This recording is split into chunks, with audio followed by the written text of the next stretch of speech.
Tiago, capítulo 1, versos 19 e 20. Leiamos todos a uma só voz. Sabeis essas coisas, meus amados irmãos. Todo homem, pois, seja pronto para ouvir, tardio para falar, tardio para se irar, porque a ira do homem não produz a justiça de Deus. A igreja pode assentar-se. Tiago, alguns acreditam que esse Tiago é o Tiago, discípulo de Jesus. Outros vão achar que esse Tiago é o Tiago, irmão de Jesus. Outros vão dizer que este Tiago é o Tiago que era o presidente, o responsável, líder do concílio que se reunia em Jerusalém, que em Atos tratou da questão da circuncisão. O que sabemos é que este Tiago, este livro de Tiago,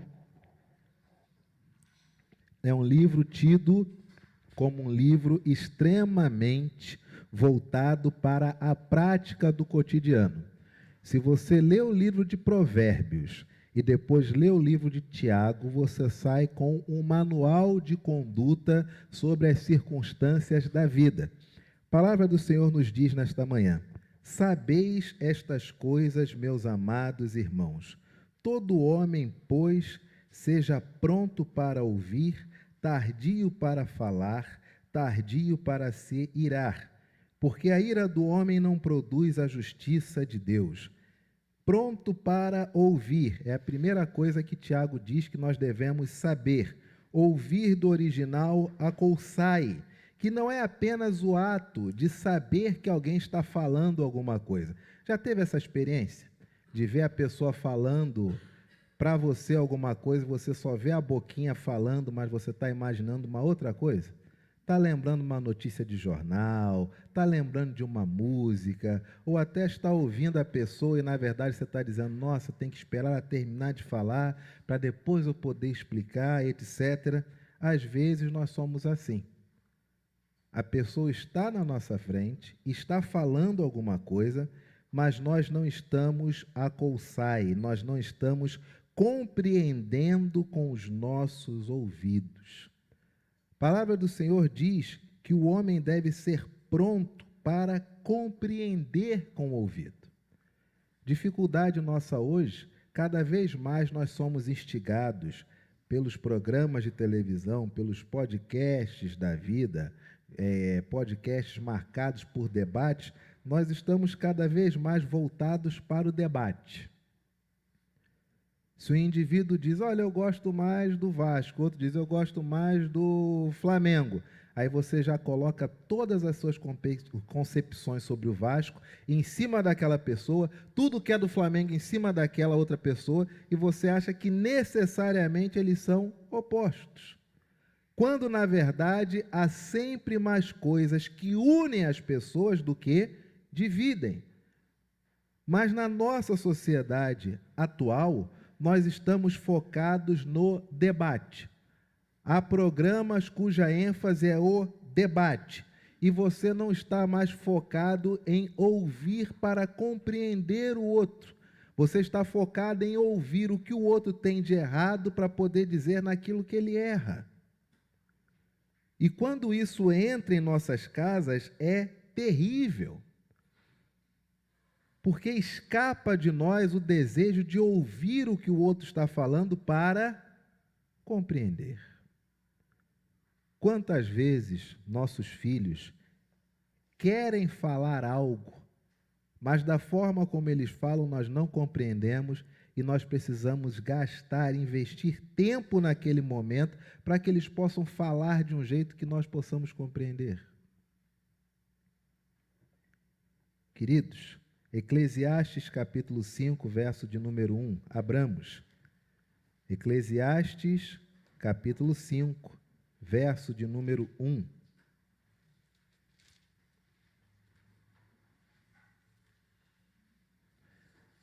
Eclesiastes 5:1, assim diz a palavra do Senhor: guarda o teu pé quando entrares na casa de Deus. Chegar-se para ouvir é melhor do que oferecer sacrifícios de tolos, pois não sabem que fazem mal. O autor de Eclesiastes diz: quando chegares à casa de Deus, se achegue para ouvir, porque é melhor ouvir do que apresentar um sacrifício, mas esse sacrifício ser mau. Ainda em Eclesiastes, capítulo 7, verso de número 5, assim diz a palavra do Senhor: todos, melhor é ouvir a repreensão do que ouvir a canção mais uma vez todos, melhor é ouvir a repreensão do que ouvir a canção ouça as pessoas. E o oposto também é verdadeiro. Meu irmão, minha irmã, não cale a sua voz. Infelizmente, vivemos um tempo onde as pessoas têm preferido a mágoa ao invés da solução. Você vê pessoas no comércio que, se elas simplesmente dissessem o que realmente queriam, seriam plenamente atendidas. Mas ela escolhe ser mal atendida para depois poder criticar no Instagram, criticar no Face, criticar não sei aonde. Parece que nós escolhemos a injustiça para nos sentirmos magoados, porque na nossa sociedade a mágoa se tornou o quê? Um poder. Se eu estou magoado, então eu tenho poder sobre você porque você me magoou. Ouvir para compreender. Ainda no início do seminário, no primeiro ano, eu encontrei um pastor brasileiro que estava nos Estados Unidos há mais de 20 anos. Em um retiro, conversa vai, conversa vem, ele falou uma coisa que eu me interessei e ele começou a falar. E falou, eu estou ouvindo, as pessoas foram se dispersando, só ficou eu, etc e tal. E ele chega para mim e diz: olha, uma coisa curiosa, isso é uma coisa rara que eu encontro aqui no Brasil. Eu falei: o quê? Gente que gosta de ouvir. Eu falei: desculpa, eu estou ouvindo, mas agora é a primeira vez que eu não entendo. Gente que não gosta de ouvir. Ele: Anderson, uma das primeiras coisas que se fala nos Estados Unidos é que o pastor tem que ter um espírito ensinável. Dificuldade nossa no Brasil, nós não gostamos de ouvir. Nós gostamos de receber um guia e gostamos de receber as diretrizes para a gente mudar o que está escrito ali. Mas o ouvir, nós não gostamos. Espírito ensinável. Ouvir. Ouve. Me fez lembrar uma outra vez, quando antes de ir para Paulo Afonso, eu tinha que ter 3 igrejas parceiras para ajudar no sustento lá na igreja em Paulo Afonso. E um dos pastores que eu fui conversar, nós marcamos, era 3 da tarde. E de 3 às 5, mas ele só conversou ladainhas e amenidades. E eu fui ouvindo, poxa, 24 anos, com um monte de projeto da igreja, querendo ser aprovado para ir trabalhar, ser ordenado, e de 3 às 5 foram só amenidades e ladainhas, e deu 5 horas, foi igual reloginho, ele olhou o horário, e já são 5 horas. Falei muito? Falei: não, reverendo, acho que o senhor falou o necessário. Ele: perfeito. Mas, Anderson, com relação ao seu projeto, o que você gostaria? Falei: reverendo, o projeto é esse aqui, tal. Ele olhou: vou levar para o conselho. Mas sabe por que eu vou levar para o conselho? Falei: não, porque você foi educado. Eu só queria ver se você tem condições de ouvir pessoas quando se for ordenado pastor. Na hora eu falei: gente, será que tudo é um teste nessa vida, cara? Será que tu não consegue receber as coisas logo, não? Mas é um fato. Ouvir, compreender. Pergunta que eu lhe faço nessa manhã. Esta semana, quanto tempo você investiu ouvindo as pessoas que estão no seu entorno? Quanto tempo durou o seu diálogo com a sua esposa ou com o seu marido essa semana? Ou os dois, quando estão em casa, imediatamente ligam a TV para ver um programa cujo objetivo é desfazer tudo o que vocês estão construindo como família. Esta semana, quanto tempo você investiu ouvindo seus filhos?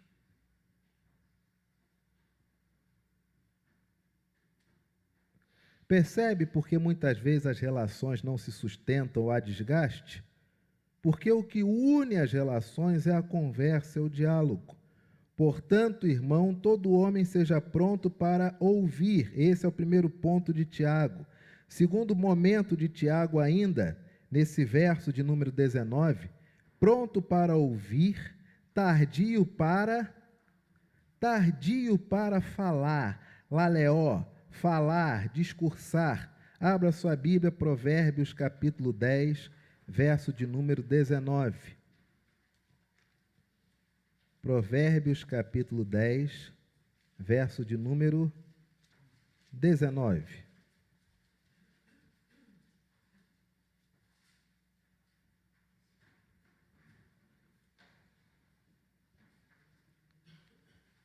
Provérbio capítulo 10, verso de número 19. Todos encontraram?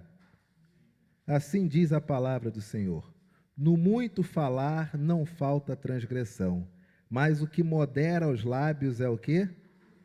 Prudente. Leiamos todos. No muito falar não falta transgressão, mas o que modera os lábios é prudente.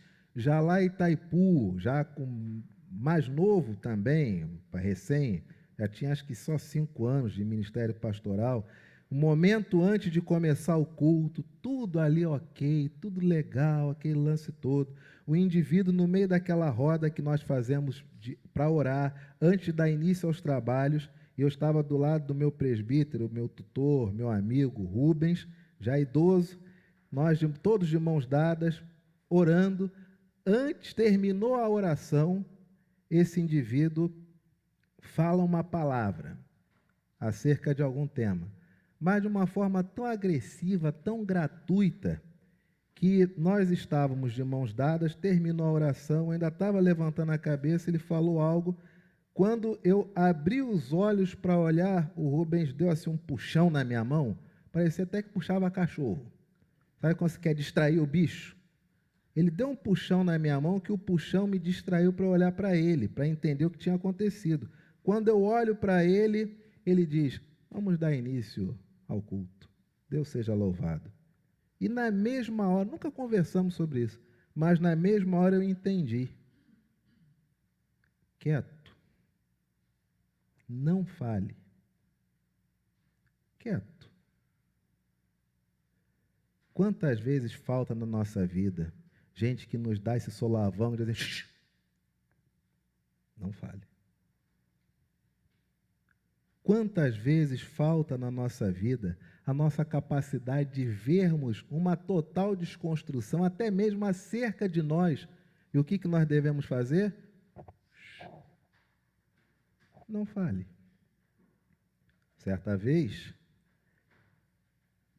em um dado momento, uma circunstância muito adversa, conversando com um amigo, disse: tudo o que está acontecendo, só digo uma coisa: eu estou orando, rogando que o Espírito da verdade traga a luz, e no mais, me calarei.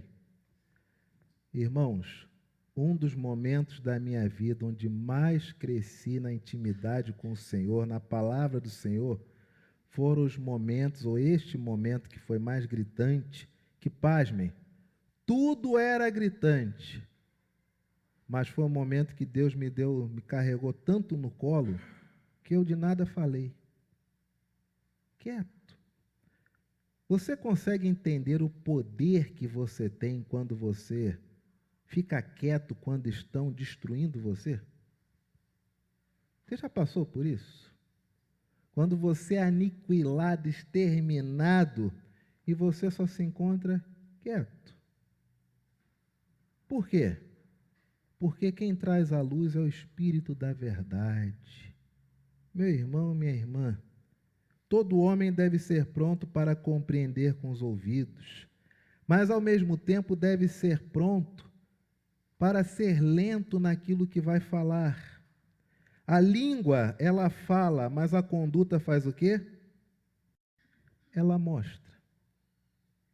Se você vai conversar com pessoas, observe antes a conduta delas.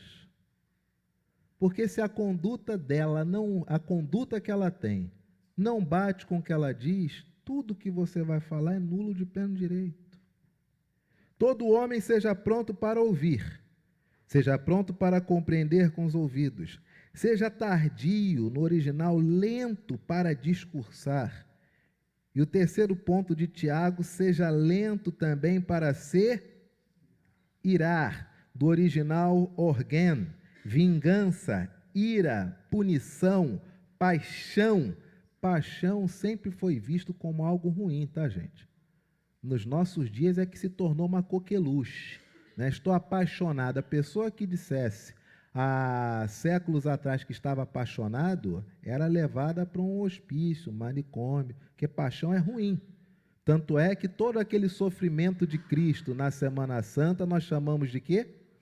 A paixão de Cristo. Por que a paixão de Cristo? Porque paixão é ruim. Paixão outrora significava dor, desgaste, perda de sentidos, perca de orientação. Então, orgen é vingança, é ira, é paixão, é punição, raiva, ira. O que é a raiva, gente?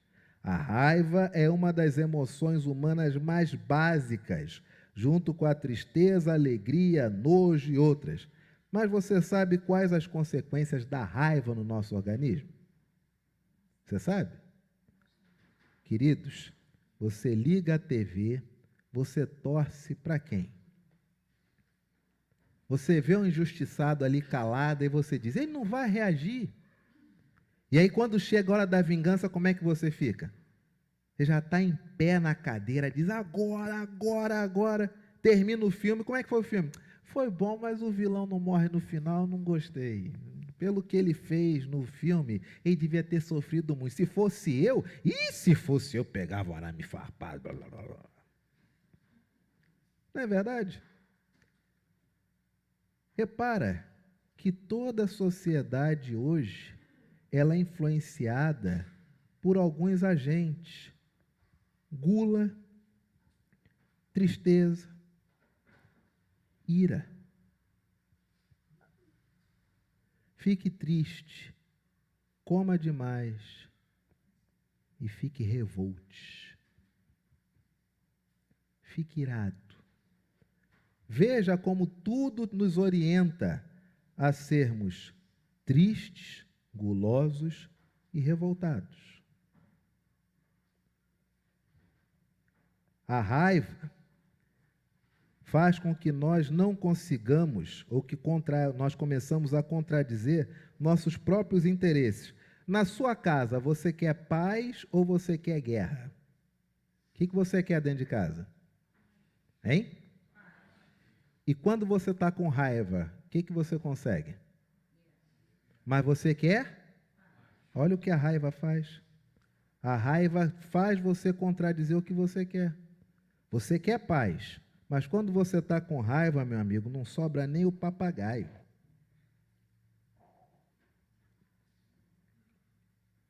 Você quer trabalhar para se sustentar. Quando você está com raiva, tadinho do patrão. Vixe.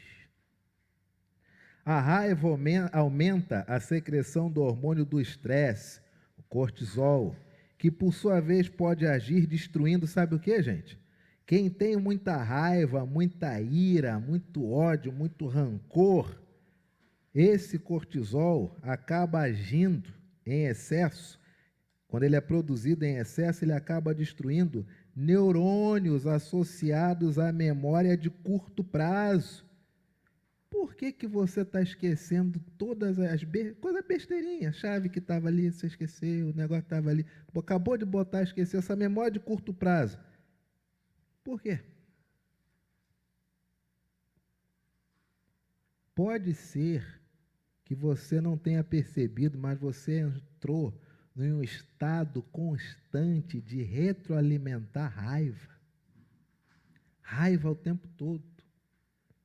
Achando que raiva é algo chique, achando que raiva é algo benéfico, achando que a sua raiva ela é justificada. A raiva também dificulta a sua capacidade de julgamento. A raiva também enfraquece o seu sistema imunológico. Agora há pouco falamos da quantidade enorme de farmácias que vão sendo abertas. E a sociedade, os programas de TV, o entretenimento, nos empurra a tristeza, a gula e a raiva. O que é que você precisa? De farmácia.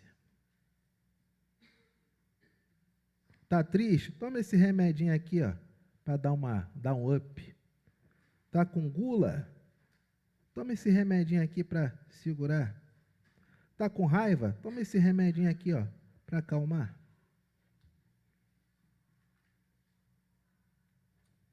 Queridos, cuidado, porque a sociedade nos estimula a raiva o tempo inteiro. Há não muito tempo, programas jornalísticos, eles davam a manchete. Hoje, em cima de cada tema, não é nem o ocorrido, é o tema, você tem os debates. Hoje é raro você conseguir se orientar nas informações e você mesmo julgar as informações. Você já lê a informação com raiva.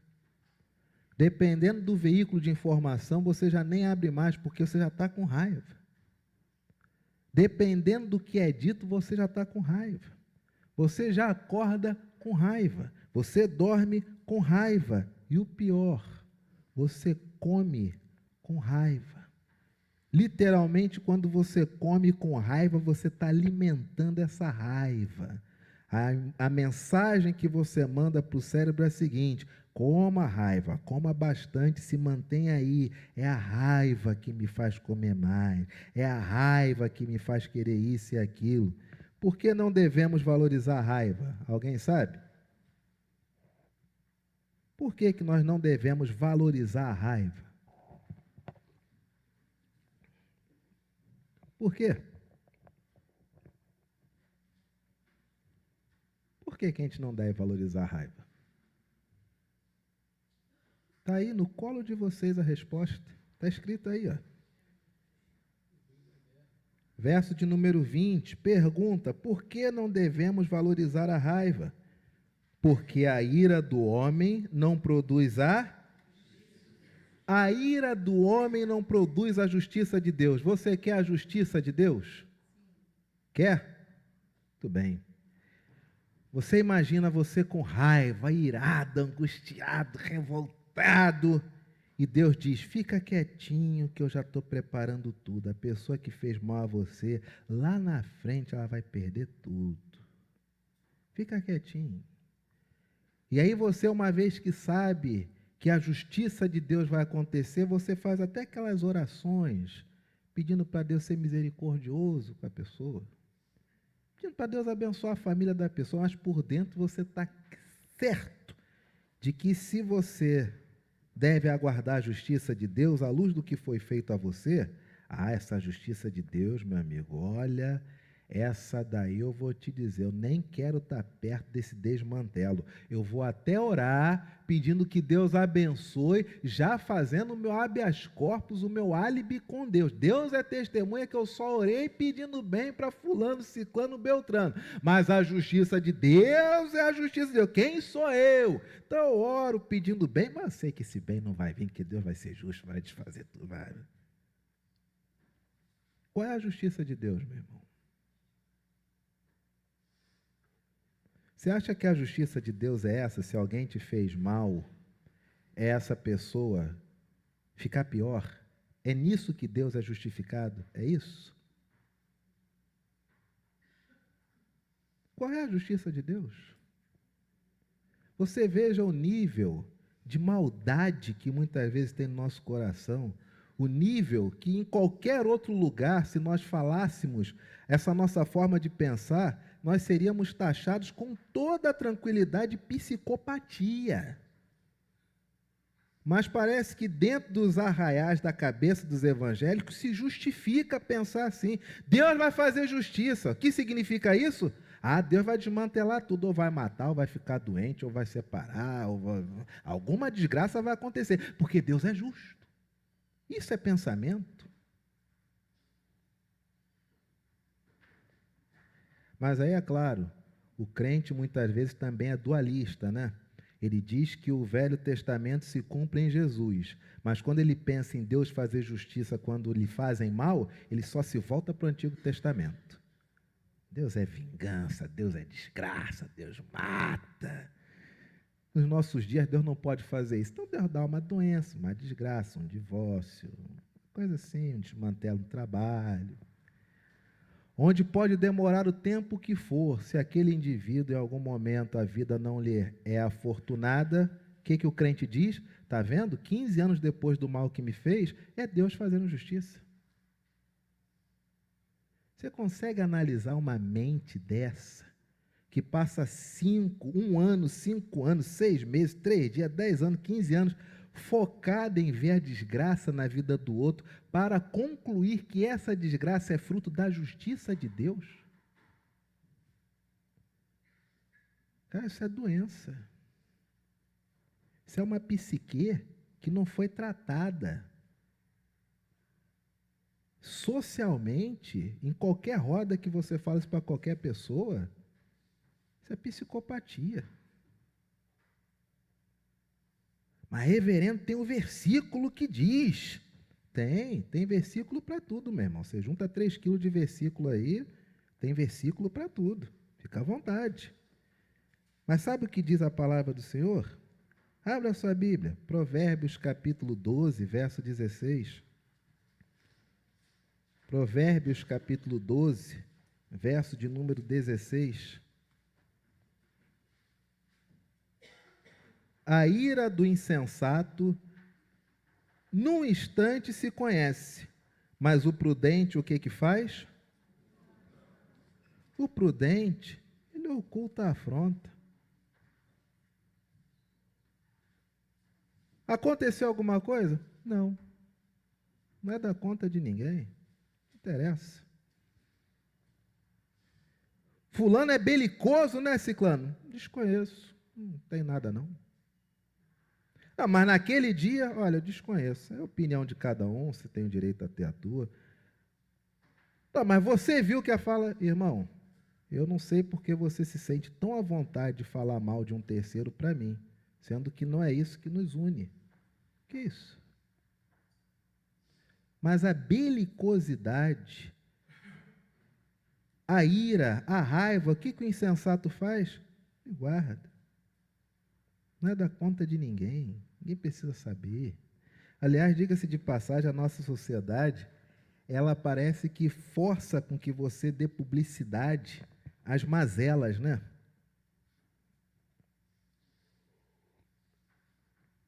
A sociedade te estimula a você ficar magoado, porque se você está magoado, você recebeu poder. A sociedade te estimula também a mazela, onde você dá publicidade ao mal, achando que a justiça de Deus é desgraça na vida do outro. Aí vem o texto da palavra do Senhor que diz, Provérbios 12, 16, a ira do insensato no instante se conhece, mas o prudente oculta a afronta. Eclesiastes capítulo 7, verso de número 9. Eclesiastes, capítulo de número 7, verso de número 9.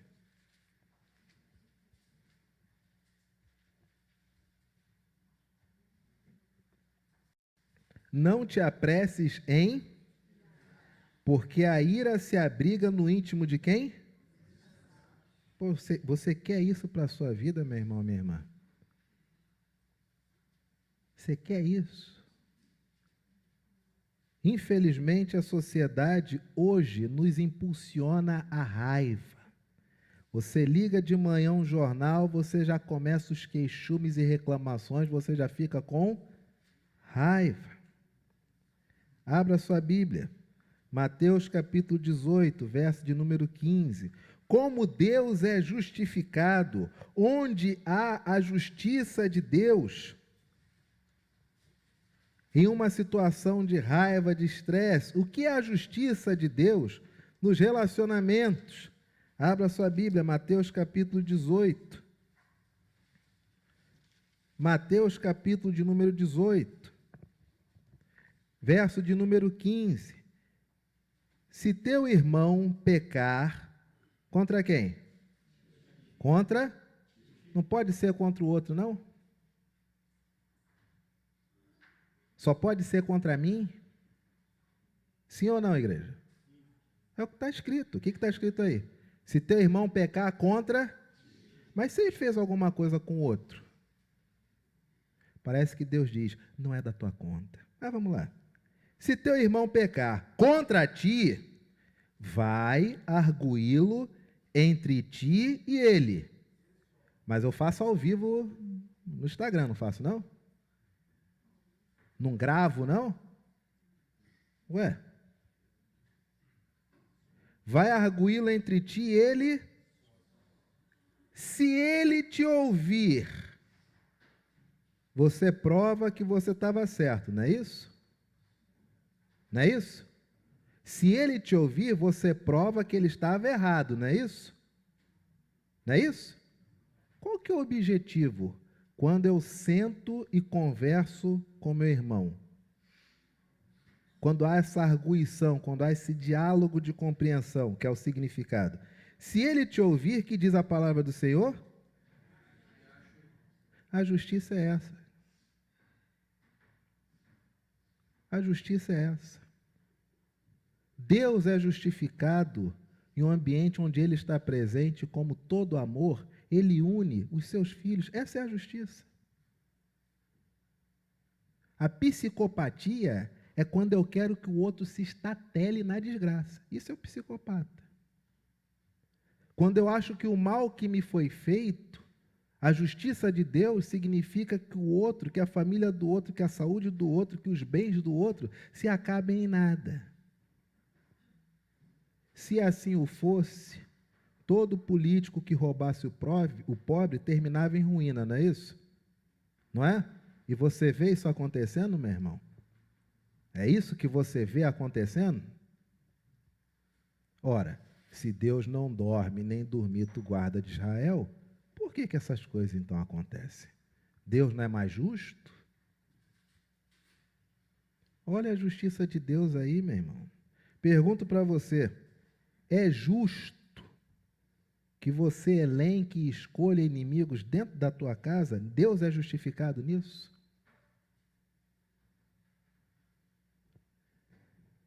Quantas amizades você desfez por assuntos que você não tem controle nem poder nenhum? Literalmente você não apita nada. Um é fã do 15 de Piracicaba, o outro é fã do Guarani. Não são mais nada. Não são técnicos, não são jogadores, não fazem parte de comitiva, não são preparadores, não são juízes, nada. Só apenas são fãs. E brigam por conta de futebol. E não se falam por conta de futebol. E ainda acham que a justiça de Deus significa que o outro termine num barranco. Isso não é justiça de Deus. A maior prova de que isso não é justiça de Deus foi quando fizeram mal ao próprio Deus. Se lembra do mal que fizeram ao próprio Deus? Se lembra do espancamento? Se lembra das mutilações, das lacerações, dos requintes de crueldade? Se lembra dos escárnios, dos deboches, dos banners em humilhação e deboche? Quando ele, ultrajado, perseguido, morto, ressuscita, o que ele faz? Com aqueles que lhe fizeram mal. O que ele faz? Hein?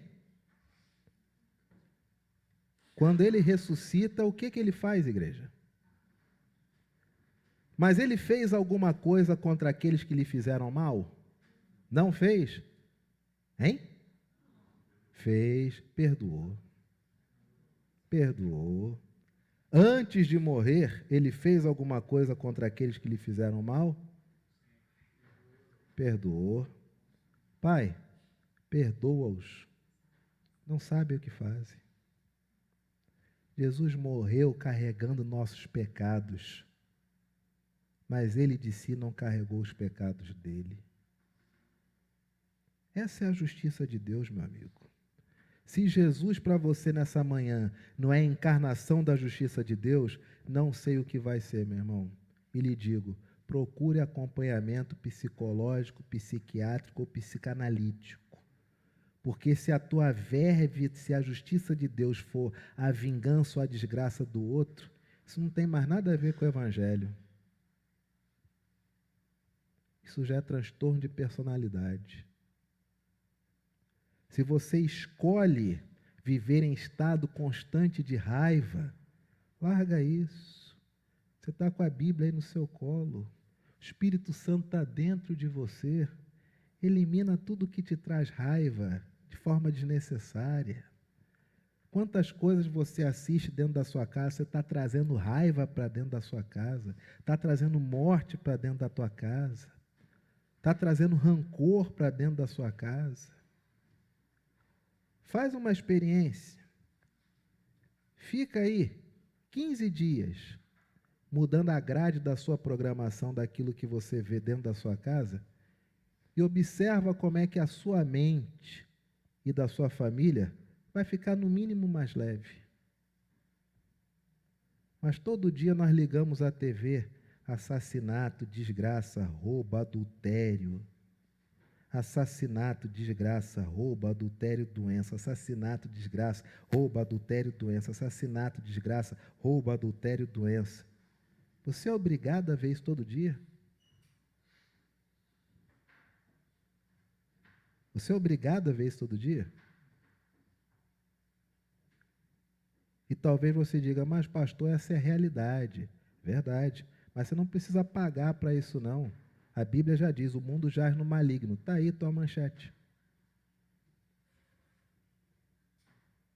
Está aí a tua manchete. O mundo jaz no maligno. Está aí. Fim. Concentre-se no bem. Semana que vem, com a graça de Deus, nós vamos permanecer nesse livro que é tão prático e tão contemporâneo, onde, na sequência, ele diz, portanto, despojando-vos de toda impureza e acúmulo de maldade, acolhei com mansidão a palavra em vós implantada. Que impureza é essa? E se nós não queremos a maldade, o autor de Tiago já até diz, maldade se acumula, tá? Maldade acumula-se. Aonde? De que forma? Semana que vem, só se o Senhor permitir e se Ele quiser. Amém, queridos?